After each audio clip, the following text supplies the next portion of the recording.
Hello friends, स्वागत है आपका अपने YouTube channel SQ wonderful Hindi story में। आज की कहानी डाकू की बेटी राजकुमारी। जगतपुर राज्य के राजा भानु प्रताप बहुत ही दयालु और प्रजा के चहेते राजा थे। उनके कोई संतान नहीं थी। इसी वजह से राजा और रानी दोनों परेशान रहते थे। उन दोनों ने इसे भगवान की मर्जी मानकर स्वीकार भी कर लिया। राज्य की जनता भी राजा के दुख से दुखी थी। राजा तो शिकार करके या जनता की सेवा करके अपना समय गुजार लेते थे और इससे उनका मन लगा रहता था। लेकिन रानी तो पूरा दिन खाली रहने के कारण सिर्फ अपनी संतान न होने के दुख से दुखी रहती थी। राजा को शिकार का बहुत शौक था। एक दिन वो शिकार करने जंगल की तरफ चल दिए। उनके सिपाही भी उनके साथ थे। जंगल में राजा के सिपाही पीछे छूट गए और वो आगे निकल गए। वो आगे पहुंचे तभी राजा ने किसी बच्चे की रोने की आवाज सुनी। वो आवाज सुनकर पहुंचे तो देखा कि दो डाकू एक छोटे बच्चे को तलवार से मारने वाले थे। राजा भानु प्रताप ने उन्हें ललकारा और अपनी वीरता से उन्हें मार दिया। राजा ने बच्चे को देखा तो वह एक सुंदर लड़की थी। राजा ने उसे गोद में उठाया। उसको लेकर राजा अपने महल को वापस पहुंचे। राजा के सैनिक भी राजा के साथ थे।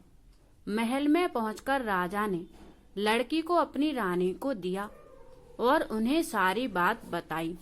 रानी ने उसे भगवान का उपहार बताया जिससे उनकी खाली झोली भर गई थी। रानी ने लड़की का नाम नैना रखा। समय बीतता गया। राजा ने नैना को राजकुमारियों की तरह रखा।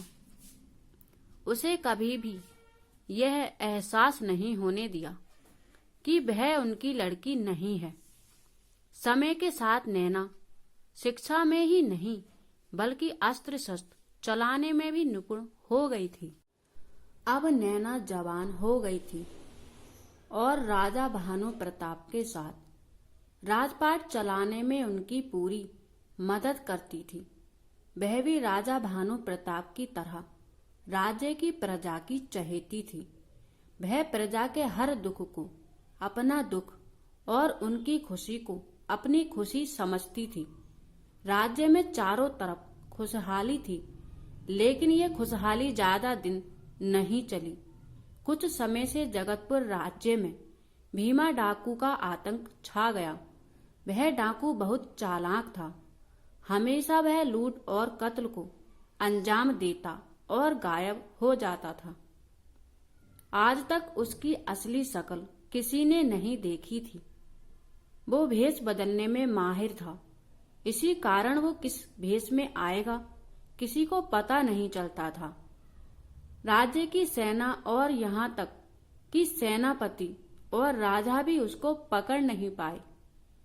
इसी फिक्र में राज दरबार में सभी बैठे थे। उसी समय नैना बोली, पिता महाराज, यदि आप आज्ञा दें तो मैं इस भीमा डाकू को पकड़ने की कोशिश करूं। राजा बोले, नैना, सारी सेना और सेनापति सहित हम भी कोशिश करके हार गए, लेकिन यदि तुम भी कोशिश करना चाहती हो तो जैसी तुम्हारी इच्छा, लेकिन सावधान रहना, वो बहुत खूंखार है। नैना ने उन्हें धन्यवाद कहा और उनकी आज्ञा लेकर वह दरबार से बाहर निकल गई। उस रात नैना ने एक पुरुष का भेष बनाया और राज्य में घूमने लगी। वह हर जगह घूम रही थी। बाजार, गलियों, खेतों में लगातार घूमते हुए उसे 5 दिन बीत गए, लेकिन वो भीमा डाकू का पता नहीं लगा पाई। किंतु वह कत्ल और लूट को अंजाम अभी भी दे रहा था। नैना ने भीमा डाकू के बारे में और जानकारी जुटाई और उन घरों के लोगों से मिली जहां डाकू ने कत्ल और लूटपाट की थी। उसको भीमा डाकू के बारे में पता लगा कि वह जवान लड़कियों का कत्ल नहीं करता था और जाने से पहले उस घर की लड़की का कंधा जरूर देखता था। इस जानकारी से नैना को आश्चर्य हुआ, लेकिन इसी से उसे उस डाकू को पकड़ने की एक तरकीब सूझी। अगले दिन उसने राज्य में घोषणा करवाई कि राजा भानु प्रताप के जंगल वाले पुराने महल में सब राज्य की लड़कियां इकट्ठी होकर गौरी की पूजा करेंगी, जिससे कि उन्हें मनचाहा वर मिल सके। इसमें कोई भी पुरुष शामिल नहीं होगा और राजकुमारी नैना इस आयोजन का संचालन करेगी। तय अनुसार नैना कुछ बहादुर लड़कियों को साथ लेकर जंगल के महल में पहुंची और डाकू का इंतजार करने लगी। उसे पूरा विश्वास था कि डाकू इस बात को सुनकर यहाँ जरूर आएगा। नैना को ज्यादा इंतजार नहीं करना पड़ा। उसने देखा कि एक साया दीवार फांदकर अंदर दाखिल हो गया था। राजकुमारी नैना सतर्क थी। उसने तलवार के बल पर उसे अपने काबू में कर लिया। उसे पकड़कर दरबार में पेश किया गया। अब राजकुमारी नैना ने भीमा डाकू से लूटपाट और लड़कियों का कत्ल न करने का कारण पूछा, तो उसने बताया कि वो जन्म से डाकू नहीं था। कुछ डाकू उसकी नवजात बेटी को उठाकर ले गए और उसे मार दिया और अपनी बेटी की तड़प में मैं डाकू बन गया था। भीमा डाकू ने बताया कि मेरी बेटी के बाएं कंधे पर एक गुलाब का गोदना बना हुआ था।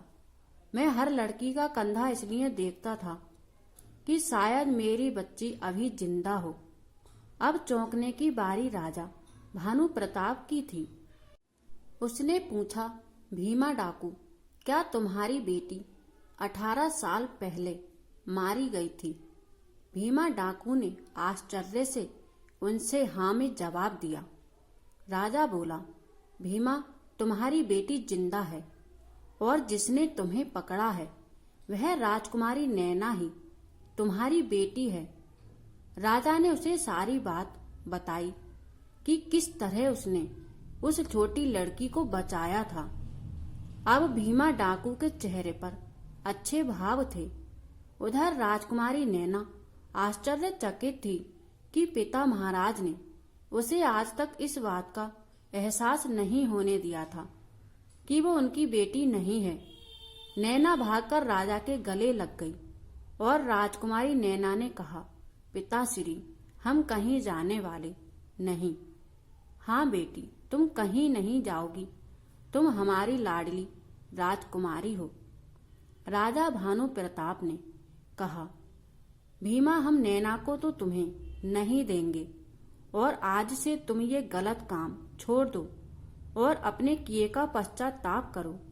भीमा ने कहा, जब मेरी बेटी जिंदा है तो मैं ये काम हमेशा के लिए छोड़ दूंगा। मैं यही सोचकर खुश रहूंगा कि मेरी बेटी राजकुमारी है। भीमा डाकू अब सन्यासी बन गया था और राजा भानु प्रताप ने उसे अपने महल के मंदिर की देखभाल का जिम्मा दे दिया था। पूरी प्रजा और सारे दरबारियों ने नैना के साहस और बुद्धि की प्रशंसा की और कहानी समाप्त हो गई। कहानी पसंद आई हो तो लाइक, शेयर, कमेंट और चैनल को सब्सक्राइब जरूर करें।